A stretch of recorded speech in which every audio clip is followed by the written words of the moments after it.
Veamos qué nos dice el día martes, que lleva por título la pregunta de Isaac: ¿dónde está el cordero? Y dice así la primera parte en la nota: la primera mención bíblica de un cordero aparece en Génesis capítulo 22, es decir, en la misma historia que se menciona por primera vez el amor. El cordero es uno de los símbolos más recurrentes del Apocalipsis, donde Jesús es llamado Cordero más de 20 veces. En una de las escenas más importantes del libro de Apocalipsis, la visita de Juan a la sala del trono de Dios, en los capítulos 4 y 5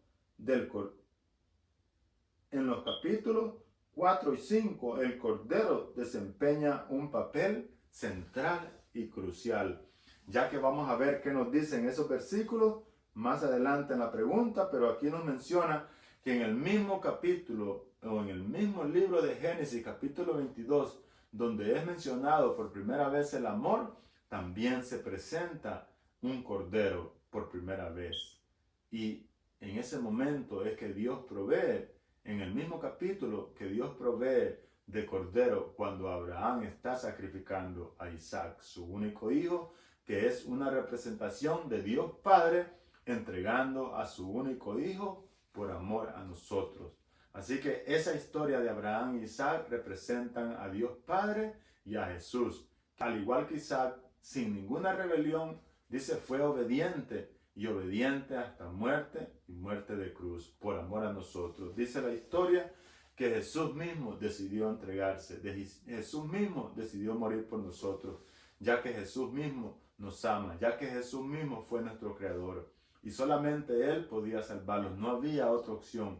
Si nosotros no aceptamos la salvación que Jesús nos ofrece, no tenemos otra opción, o mejor dicho, si nosotros no aceptamos la salvación que Dios nos ofrece por medio de la muerte de Jesús, el ser humano no tiene otra opción más que nacer, vivir y morir. Y ahí se acabó. Pero sin embargo, en Cristo todos volvemos a la vida. Y en Cristo todos recibimos una nueva esperanza, una nueva oportunidad. Solo tienes que creer, tal como lo dice el versículo: el que creyere y fuera bautizado, este será salvo. Así que cree, querido amigo, cree, querido hermano. Así como Abraham creó y Isaac también creó en que Dios proveerá, así también yo te invito a que creas en Dios, a que creas en la palabra de Dios, a que creas que Jesús y el Padre son inmutables, no cambian, y es el mismo de ayer y ahora y siempre. Veamos qué nos dice el libro de Génesis capítulo 22, 7 y 8, y el libro de Éxodos 12, 3 al 13 y Apocalipsis 5, 5 al 10. Dice la pregunta: ¿cómo nos ayuda la historia del casi sacrificio de Isaac a entender el uso simbólico de los corderos? ¿Cómo se relaciona esta historia con lo que Juan ve en el Apocalipsis 5? Vamos a ver qué relación tiene estas historias del Génesis y de Éxodo con la historia que aparece en la visión que Juan ve en Apocalipsis 5:5. Vamos a ver qué nos dice el libro de Génesis capítulo 22, versículos 7 y 8. Dice así: entonces habló Isaac a Abraham, su padre, y dijo: Padre mío. Y él respondió: heme aquí, hijo mío.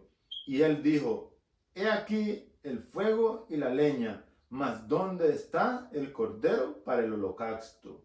Y respondió Abraham: Dios proveerá de cordero para el holocausto, hijo mío. Y iban juntos. Qué fe de Abraham y qué fe de Isaac. Asimismo, esta historia representa la forma en que Jesús nació y vino, y obediente, dice la palabra de Dios, a su Padre, fue llevado hasta la muerte y muerte de cruz. Veamos qué nos dice el libro de Éxodo. Aquí nos va a contar la historia de la celebración de la Pascua, una celebración que se llevaba a cabo una vez por año. Y nos dice la historia de que llegó el tiempo de la Pascua y las familias tenían que sacrificar un cordero y comérselo el día siguiente o esa misma noche con hierbas amargas. Sin embargo, ese cordero también representaba a Jesús. Pero las familias que no sacrificaran o que no tuvieran un cordero sin mancha y sin defecto, que era representación de Cristo Jesús, morirían todos los primogénitos, dice la palabra de Dios. Así que en este momento, todas las familias del pueblo de Dios, cuando estaban en Egipto, tuvieron que tener un cordero de 1 año, sacrificado, dice, por el pueblo, y llevado a sus casas y comérselo con hierbas amargas en esa noche. Así que también tiene un simbolismo con el Cordero de Dios, con el Cordero de Dios que quita el pecado del mundo. Veamos qué nos dice el libro de Apocalipsis 5. La pregunta nos manda a buscar la similitud que tiene esta historia de Génesis con el casi sacrificio de Isaac, o casi muerte de Isaac sacrificado en un holocausto, como la muerte del Cordero que se hacía cada año en la Pascua en el tiempo de Israel. Cuando a Israel le tocó sacrificar un cordero en Egipto para pintar los dinteles y comerse ese cordero con hierbas amargas en la noche. Y lo que sobrara en el día siguiente, dice la palabra de Dios, que tenía que ser quemado. Así que esto representaba también al Cordero de Dios que quita el pecado del mundo. Veamos a ver qué nos dice el libro de Apocalipsis, capítulo 5, versículo 5, acerca de la similitud que tenía la historia de Génesis y la historia de Éxodo con esta historia que Juan ve en esta visión. Y dice el capítulo 5, versículo 5, uno de los ancianos me dijo, no llores. Esto lo escribió Juan. He aquí que el león de la tribu de Judá, la raíz de David, ha vencido para abrir el libro y desatar los 7 sellos.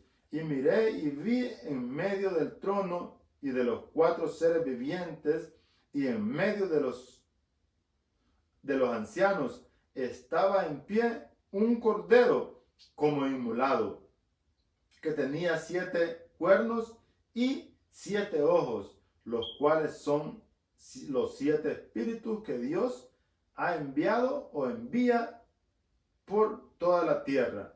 El 7 dice, y vino y tomó el libro de la mano derecha del que estaba sentado en el trono.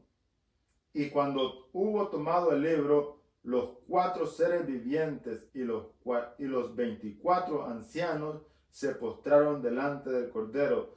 Todos tenían arpas y copas de oro llenas de incienso, que son las oraciones de los santos, y cantaban un nuevo cántico diciendo, digno eres de tomar el libro y abrir sus sellos, porque tú fuiste inmolado y con tu sangre nos has redimido para Dios de todo linaje y lengua y pueblo y nación, y nos has hecho para nuestro Dios reyes y sacerdotes, reinaremos sobre la tierra. Y dice el 11, y miré y oí una voz de muchos ángeles alrededor del trono y de los seres vivientes y de los ancianos, y su número era millones de millares. Esto es lo que nos dice la historia del libro de Apocalipsis capítulo 5, donde Juan ve una visión y en la visión entra hasta la sala del trono de Dios, y uno de los ancianos dice la palabra de Dios que le dice, no llores porque el león de Judá ha vencido y está aquí para abrir el libro y para abrir los 7 sellos. Y dice que Juan vio un cordero entre medio de ellos como inmolado, y ese cordero representa también a Jesús. Aquí ¿qué similitud podemos encontrar en estas historias? Que en todas las historias hay un cordero que representaba a Jesús. Así que Juan en esta visión todavía continúa viendo un cordero. Veamos qué nos dice la parte de la nota. La primera mención de un cordero en la Biblia aparece en la pregunta de Isaac, ¿dónde está el cordero? Curiosamente, el resto de la Biblia responde a esa pregunta con lujos de detalles. Los otros 38 libros del Antiguo Testamento conducen al lector por un camino en el que la pregunta de Isaac es respondida progresivamente con más y más detalles, desde los libros de la Pascua hasta el primer trabajo de David y en adelante. Toda la historia de la Biblia está salpicada innumerables profecías mesiánicas que anticipaban la respuesta a la pregunta de Isaac. Luego, en el Nuevo Testamento, la pregunta es respondida cuando Jesús aparece en persona y ministra entre su pueblo y entrega finalmente su vida como sacrificio en la cruz del Calvario, que es el versículo de memoria donde Juan le dice: he aquí el Cordero de Dios que quita el pecado del mundo. Y sigue diciendo la última parte del día martes: ¿por qué es fundamental para nuestra salvación saber que Jesús es nuestro sustituto? ¿Qué esperanza tendríamos si Él como sustituto, especialmente en ocasión del juicio? ¿Qué esperanza tuviéramos sin Jesús como nuestro sustituto, especialmente en el episodio del juicio? Piensa a ver cuál sería nuestra esperanza sin Jesús, sin ese Cordero que quita el pecado del mundo. ¿Cuál sería nuestra esperanza en este mundo y principalmente en aquel episodio del juicio o en aquel evento del juicio, cuando Dios esté haciendo cuentas con cada uno de sus hijos? Y dice la palabra de Dios que Jesús será nuestro sustituto. Y la palabra de Dios concluye en el Apocalipsis y en todas las partes de la Biblia que nadie entrará al cielo por su propia justicia o por su propia sangre. Todos entraremos por la sangre y por la muerte de Jesús. Así que no permita que Satanás te desanime poniendo en ti de que Dios no es un Dios de amor, que Dios no es un Dios de misericordia. Dios tiene un plan. Dios quiere que todos lleguemos al conocimiento de la verdad. Veamos